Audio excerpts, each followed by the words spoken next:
حضرت علی رضی اللہ تعالیٰ عنہ کی آنکھ میں اشوبی چشم، آنکھ کی بیماری میں مبتلا تھے، پانی بہ رہا ہے، درد ہو رہا ہے، آنکھ کھول نہیں سکتے۔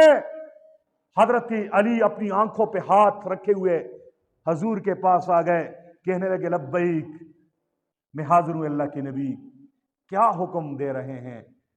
حضور نے فرمایا علی جھنڈا اٹھاؤ، جھنڈا پکڑو اور جاؤ قلعہ کموز پہ حملہ کر کے اس کو فتح کرنا ہے۔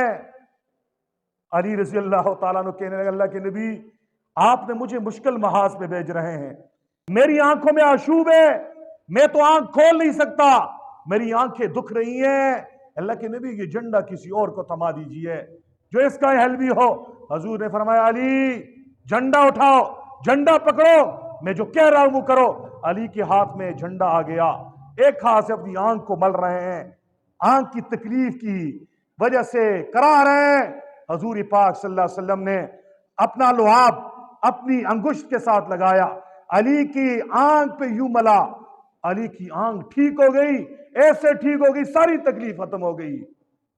یہ حضور کے لعاب میں، اللہ والوں کی لعاب میں اللہ اگر اثر ڈالتا ہے تو شفا ملتی ہے۔ یہ وہی حضور کا لعاب ہے۔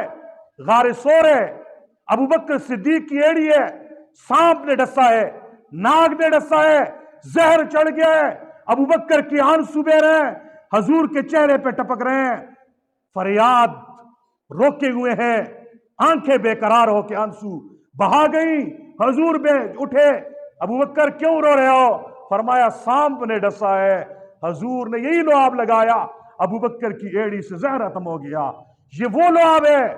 غزوہ احد ہے، ابو قتادہ انصاری ہے، نئے شادی ہوئی ہے، نیا دلہا بن کے آئے ہیں، آج میدان جہاد میں لڑائی میں یوں ہو گیا، ابو قتادہ کی آنکھ ضائع ہو گئی، آنکھ باہر نکل آئی، آنکھ کو ہاتھ میں یوں اٹھا کے حضور کے پاس آ گئے، رو رہے اللہ کی نبی میری آنکھ ضائع ہو گئی ہے، میں جوان ہوں، میری گھر والی جوان ہے، تازہ شادی ہوئی ہے، اب کیا ہوگا؟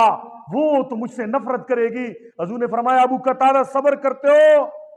حضور فرمایا اللہ کی نبی صبر بھی اچھی چیز ہے، لیکن اگر آپ دعا کر دیں ٹھیک ہو جائے۔ حضور نے ابو قتادہ کی آنکھ کو، وہ ڈیلے کو جو نکلی ہوئی تھی اس کی جگہ پہ فٹ کر کے لعاب لگایا، ہاتھ پھیرا، ابو قتادہ کی آنکھ ٹھیک ہو گئی ہے۔